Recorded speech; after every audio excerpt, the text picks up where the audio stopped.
Hey, well, while we're usually doing scenic, very scenic hikes and beautiful places, today we're not doing that, unfortunately. What I'm walking on right now was once Lolo Creek, running water. Just a few weeks ago, I was back there taking video of crayfish, trout, whitefish, and now this stream is completely dry. Usually I should be hearing the water coming over the rocks and flowing through here, but all I hear is the sound of my feet on this cobble, on this rock. And the air isn't the smell of a stream. You can smell a lot of decay, dead fish, dead crayfish.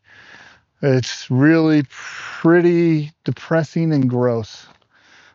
It's not just some fish get pushed this way or pushed that way. Many are stranded, especially this year's fish and invertebrates as well. So just think about it, that an entire generation has been wiped out by the creek going dry.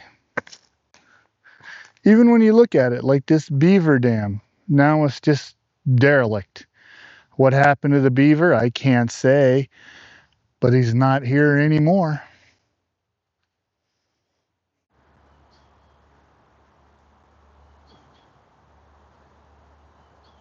Well, at least this great blue heron is taking advantage of the captive prey. And when you think about it, there's another consequence I don't think that hits people's mind. Down this way, less than a mile, is the Bitterroot River. The river has warmed this summer, and creeks like Lolo Creek serve as refuges for the trout. It's cooler water. So even where Lolo Creek flows into the Bitterroot, it's cooler water. It gives these trout a chance to thrive and survive during these dry, well, it gives them a chance to thrive and survive during droughts like this. And here we finally get to the end of the water, the end of the road. And you can look into the water and you can see trout fry right there, a bunch of 2 to 3 inch trout, all concentrated. They're not going to make it. So this whole generation in this creek, in this portion of the creek at least, are gone. Thing to think about is obviously the Bitterroot River has warmed. I mean, they even put it on hoot owl for fishing, which means you can only fish at specific hours before it gets too warm. And these colder waters that fed into the Bitterroot River, they help the trout survive. They're essential for the trout.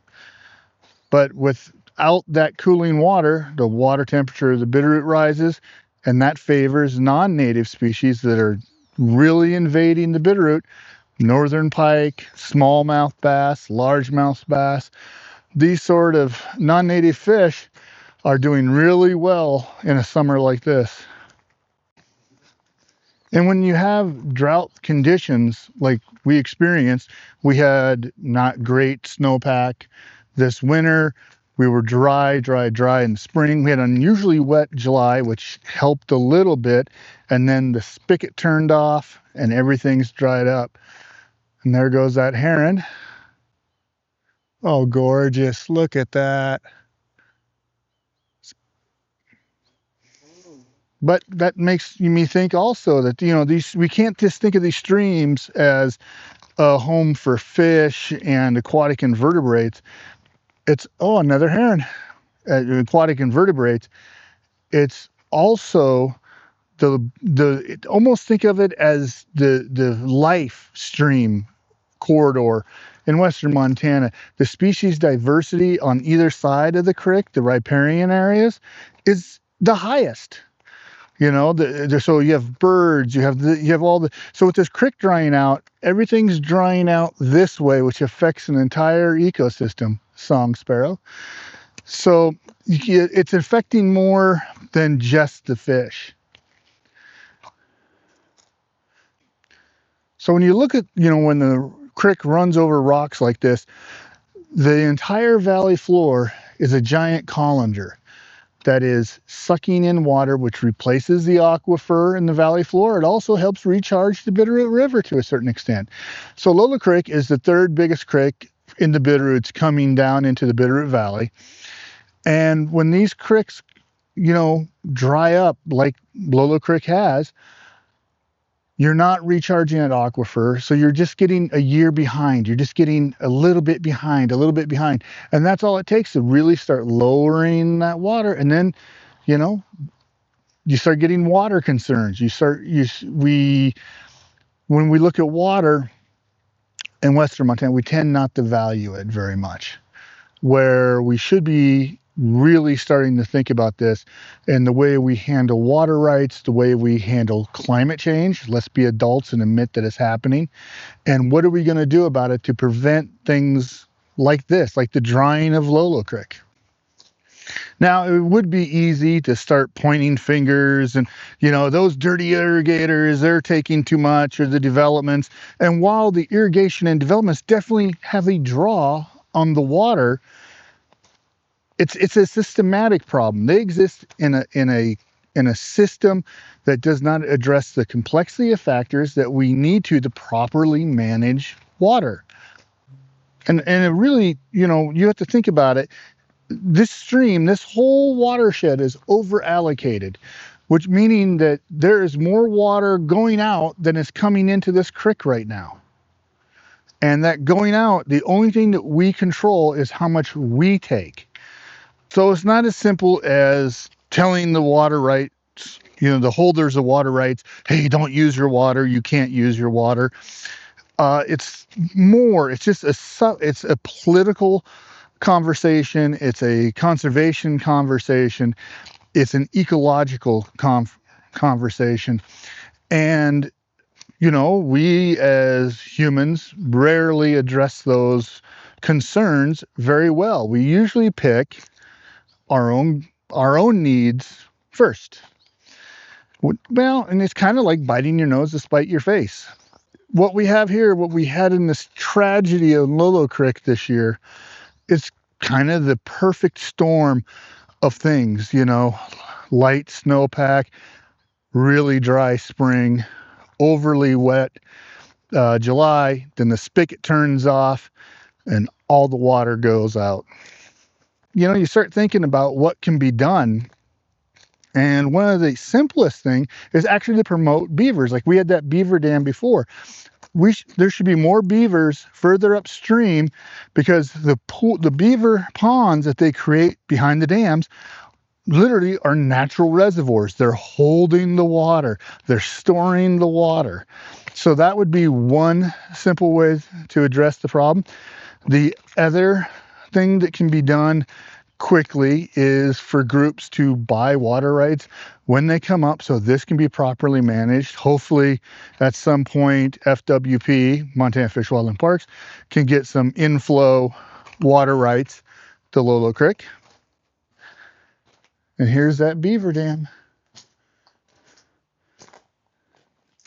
Now, I do have to say there is one positive of this, is that you can actually see the structure of a beaver dam. You can see how they pile up gravel and mud below. So you see that, you always see the sticks and all that, and you think that's the whole dam. But really, the whole dam is what's underneath, and that's where they do all this earthwork to create the dams. But what's the big elephant in the room? Nobody wants to say it. We hide behind words like drought. What we really should say is climate change. Montana in general is becoming hotter and drier. The peak runoff in Montana now is between 10 and 20 days earlier than it was a century ago. So that's a direct effect of climate change. And we got to start being grown-ups about this and admit that it exists. Quit hiding behind words like drought. It's this year. Well, this year becomes next year, becomes the next year, becomes... the normal, the new normal. And that would be an absolute disaster. And, you know, with climate change, things are only going to get weirder. We're going to get stranger and stranger weather patterns, stranger and stranger events like this. And we're just edging ourselves to a real disaster at some point. Hopefully, I have hope. I don't have faith. I have hope that, you know, that there will eventually be grown-ups in the room who actually say, hey, we have to address this. We got to change the way we do water rights. We got to change the way we do water allocation. We got to be a lot smarter with the way we manage our landscape. Because you have to think about it. This is not just about Lolo Creek. Lolo Creek is an example. It's an instant, it's almost, better word, it's the symptom of a much bigger problem that's across the entire ecosystem. This is only us seeing the results of the problem. So I'm wondering, you know, are some of you seeing the same sort of events happening in your neck of the woods? I would love to know. Just comment, let me know if, you know, what are your ideas to help Lolo Creek out? And, you know, it seems crass, but if you would like and share this video, that would be totally cool. And I will see you next time. Hopefully more upbeat and happier. Later.